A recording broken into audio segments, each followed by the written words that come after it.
नमस्कार दोस्तों, मैं हूं अश्विन कटेरिया और फिलहाल हम बनासकांठा की बांदा तहसील के घनापीपली पंचायत के दामनवास गांव में आए हुए हैं और यहाँ पर बहुत सारे लोग इकट्ठे हुए हैं और हम उनसे बात करेंगे कि क्यों आखिर यहाँ पर ये लोग यहाँ पर इकट्ठे हुए हैं।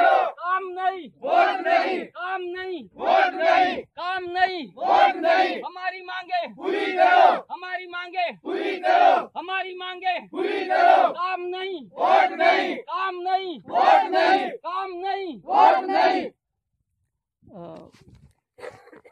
नमस्कार दोस्तों, मैं अश्विन कटेरिया और यहाँ पर हम जो लोग इकट्ठे हुए हैं दामनवास गांव में उनसे बातचीत करते हैं और एक भाई है जिनसे हम बात करेंगे। जी नमस्ते। नमस्ते जी, आपका नाम? रमेश भाई। रमेश भाई, यहाँ पर जो लोग हैं वो अपनी भाषा में बात करते हैं, तो हम उनसे उनकी भाषा में बात करेंगे कि आखिर क्यों यहाँ पर ये सब लोग इकट्ठे हुए हैं।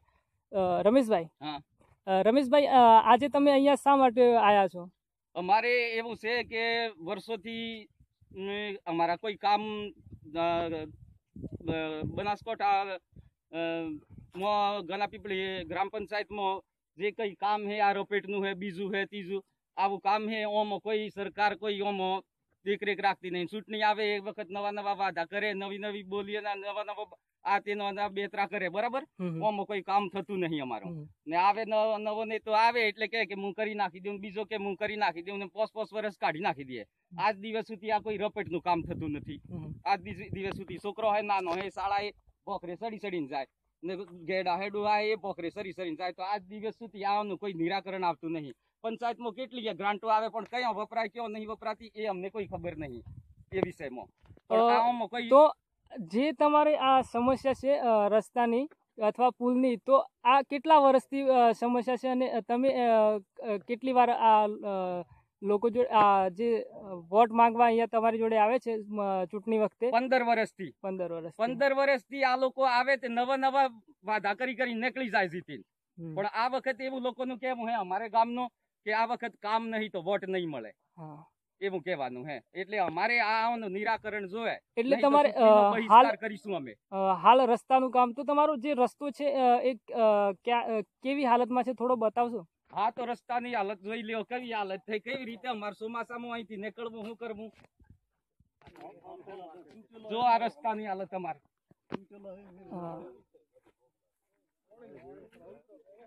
રમેશભાઈ, અહીંથી જે રસ્તો તમારે હડાદ જવા માટે ને? હડાદ જવા માટે તો જે આ રસ્તો છે એ તૂટી ગયેલ છે અને અહીંથી આ લોકોની માંગ એવી છે કે અહીંથી રપટ અથવા પુલિયું બનાવી આપે અને સામે એક રસ્તો જાય છે ત્યાં સુધી જોડી આપે અને ત્યાંથી જોડે અને ત્યાં હડાદ સુધી જવામાં એમને પણ ગામ લોકોને પણ અને વિદ્યાર્થીઓને પણ તકલીફ પડે છે। માટે આ લોકોની માંગ એવી છે કે આ રસ્તાનું પુલ અથવા પુલિયું બનાવી આપે તો એમની માંગ પૂરી થાય અને વોટ કરે। અને જો આ કામ ના થાય તો આ લોકો ચૂંટણીનો બહિષ્કાર એટલે કે આ વખતે ચુનાવની અંદર વોટ નહીં કરે। હા, मतदान નથી કરવાના અમે। હા, ઠીક છે। એના સિવાય તમારે કોઈ બીજી સમસ્યા ખરી? પાણીની સમસ્યા ઘણી છે અત્યારે। પાણીની સમસ્યા દરેકને કહીએ કે પંચાયતમાં રજૂઆત કરીએ તો પંચાયતમાં એમ કહેવામાં આવે ગ્રાન્ટ નથી, તો ગ્રાન્ટ આવે એટલે ચોમાસામાં આવે એટલે ચોમાસામાં સાઈડમાં ગમે તે કરીને જતા રહે, બીજું ખાડે આજુબાજુ એ લોકો અત્યારે તરસે મરે। હાલની હાલત જોવા જાય તો બહુ ગંભીર હાલત છે અમારી પાણી માટે। પાણીની સમસ્યા છે તો હું મહિલાઓને પૂછવા માંગીશ કે તમારા ગામની અંદર કઈ જગ્યાએ પાણીની તકલીફ છે? પાણી નહીં અમારે। કેટલા વર્ષથી પાણી નથી? 15 વર્ષ 15 વર્ષથી ઢોરો તો એ વેચી દીધો, ક્યાંથી પોતાનું પાણી પીવા પૂરતી નહીં તો પછી ઢોરોને ક્યાંથી પાઈએ? તો આના માટે કોઈ તમે શું કહેવા માંગશો કે સરકારને શું કહેવા માંગશો કે આના માટે તમને શું સુવિધા કરી આપે? પાણી જોઈએ તો વોટ। હા, જોરમાં કહો।